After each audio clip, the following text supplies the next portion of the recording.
ওদের শ্যুট করার জন্য চিকেন নিয়ে আসছি, তো আর কি দুটো আর কি তুলে নিয়েছি যে পকোড়া ভেজে খাবো। ও বাবা, এদের তো স্যুপ দিয়ে ভাত খাওয়া হয়ে গেছে, এখন এই যে দুটো পকোড়া নিয়ে বসেছি খাবার জন্য। 3টে লাইন দিয়েছে, আর ওই দিকে তো একটা বসে আছে, আর ওই দিকে কালি, এই যে এটা হচ্ছে টেটিও, এটা হচ্ছে মুকু, আর ওই দিকে আছে ওই যে ওটা হচ্ছে কাঁচায় প্যাংলা, ওটার নাম। তো ওই 4টে মিলে এখন বসে আছে আমার এই পকোড়াটা খাবে বলে। স্যুপ দিয়ে ভাত খেয়ে নিল।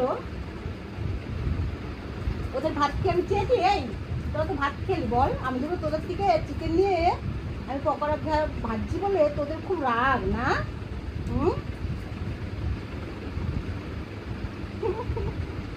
কি বলবো, কারণ এই পকোড়াও ওদের ভাগ দিতে হবে, যেহেতু ওদের চিকেন দিয়ে আমি পকোড়া বানিয়েছি। আর ওই যে ও ওইখানে বসে থাকে, ও ঘরে